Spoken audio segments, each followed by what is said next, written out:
अस्सलाम वालेकुम एवरीवन। एक तो समझ नहीं आती रोज़ पकाने की कि आज पकाना क्या है। एक टाइम कम था, ऊपर से मैं लेट हो रही थी और पता भी नहीं है कि पकाना क्या है। फिर मैंने गलती से बेटे से पूछ लिया कि आज क्या पकाऊँ? तो कहते हैं मम्मा आज पुलाव बना लें। हम कल इफ्तार पार्टी पे गए हुए थे, वहाँ से भी हमने खाया। मैंने कहा कल भी खा के आए हैं और आज फिर बना लो। बच्चों से तो पूछ लो तो दिमाग का दही बना देते हैं, कोई कुछ फरमाइश करता है, कोई कुछ फरमाइश करता है। फिर मैंने इसके पापा को फ़ोन किया, मैंने कहा आज क्या बनाऊँ? कहते हैं ऑप्शन दो मुझे। मैंने कहा एक तो दाल चावल है और एक पुलाव।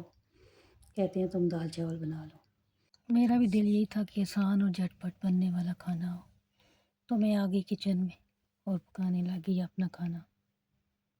यहाँ पे ले लिए मैंने 1.5 कप चने की दाल और इसको भिगो दिया गर्म पानी के साथ।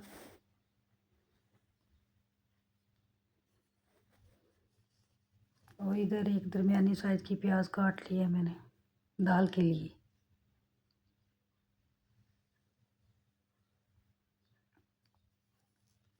बारीक बारीक स्लाइस काट लेने हैं आपने।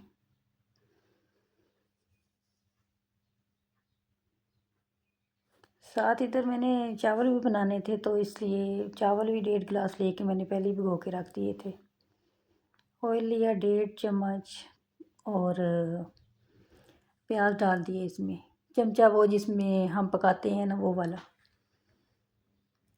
फिर खुश्क धनिया पाउडर मैंने रमज़ान से पहले ही बहुत ज़्यादा पीस के रख दिया था, तो जब भी ज़रूरत पड़ती है इमरजेंसी में निकाल के मैं मसाले इस्तेमाल कर लेती हूँ, पीसने नहीं पड़ते। थोड़ा सा प्याज ब्राउन करके तो इसमें थोड़ा सा पानी डालना है और 1.5 चम्मच या चाय का चम्मच लहसुन का, 1 चाय का चम्मच लाल मिर्च, 1 चाय का चम्मच हल्दी, 2 चाय के चम्मच खुश्क धनिया और साथ में चिकन डाल दिया मैंने। तकरीबन ये तो कोई 300 ग्राम चिकन होगा, ज़्यादा ही होगा थोड़ा सा। तो इसको भी भून लेने 10 मिनट। भूनने के बाद इसमें थोड़ा सा पानी ऐड करना है, साथ ही दाल डाल के। तो साथ ही इसको अपने दाल को भूनने की ज़रूरत नहीं है, पानी डाल देना है, 2 लीटर पानी डालना है आपने। जब सीटी चलने लगे कुकर की तो 10 मिनट आपने टाइम नोट करके खोलना है इसे बाद में।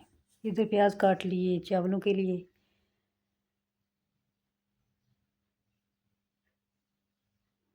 प्याज हल्का सा ब्राउन हो जाएगा तो इसमें थोड़ा सा पानी डाल देना है ताकि इसका थोड़ा सा कलर बन जाए। फिर नमक डालने और पानी डाल देना है इसमें। ज़ीरा और गरम मसाला डालना है, 1 चाय का चम्मच ज़ीरा और गरम मसाला 1 चाय का चम्मच, और पानी उबालने का इंतज़ार करना है। इधर पुदीना चाहिए था मुझे, फ्रेश वाला। इस रेसिपी में जब भी यूज़ करना है तो फ्रेश पुदीना आपने शामिल करना है, ये इसकी सीक्रेट टिप यही है।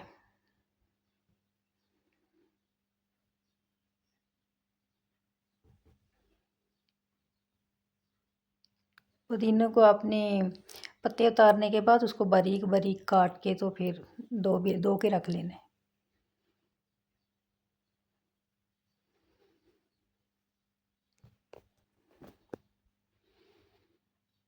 इधर मेरे चावल भी रेडी हो गए थे और प्रेशर भी मैंने खोल दिया था। चावलों को दम लगा दिया और गोश्त को निकाल के तो इसके रेशे बना लेने। इधर दाल को स्पैचुला की मदद से खूब विस्क करना है, दाल का दाना बाकी नहीं रहेगा। फिर गोश्त को डाल के श्रेडिड को, उसको भी ऐसे विस्क करना है अच्छी तरह से। तो इसके लिए किसी मशीन की ज़रूरत नहीं है, इससे भी बहुत अच्छी दाल मैश हो जाती है। 1 चम्मच गरम मसाला डाल के दाल को ठंडा होने के लिए छोड़ दें। इधर सैलड तैयार हो रही है। प्याज को बारीक बारीक काटना है और साथ में खीरे को भी बारीक बारीक काट लेना है। रमज़ान के महीने में तो सैलड की तरफ किसी का कोई ध्यान नहीं होता, सिर्फ बिरयानी और राइस वगैरह बने तो तभी सैलड खाई जाती है, वरना फ्राइड आइटम जो होते हैं उसी की तरफ ध्यान होता है सबका। इधर टमाटर लेकर तो उसको भी बारीक बारीक काट लेना है। कचूमर सैलड की मज़ा आता है दाल चावल के साथ। ये खाने में राइस के साथ ना बहुत इजी होती है। बड़ी बड़ी सैलड जो होती है वो तो फिर कोई सब्ज़ी दाल वगैरह पकी हो ना तो उसके साथ इजी रहती है, और राइस के साथ ये कचूमर सैलड अच्छी लगती है। अब सारी सलाद को ना एक बाउल में ट्रांसफ़र करना है, और प्याज में भी थोड़ा सा पानी डाल के इसको अच्छी तरह मसल लेना ताकि सारा प्याज अलग अलग हो जाए, और इसको एक टोकरी में डाल के रख देना ताकि इसका एक्सेस पानी जो है वो ड्रेन हो जाए। फिर इसको भी उसी बाउल में सैलड वाले में डाल के तो मसलना है, और साथ में थोड़ा सा इसमें पुदीना डाल के तो अच्छी तरह मिक्स करके तो रख लेना है। दाल चावल के साथ सलाद बहुत मज़ा देती है।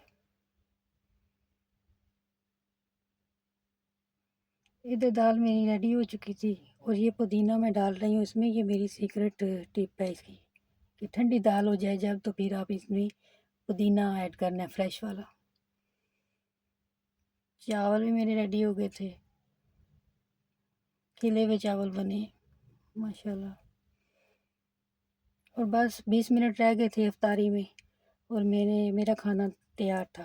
साथ ही मैंने शरबत बनाया, कचौरियाँ बाज़ार से मंगा लीं, और खजूरें थी साथ में।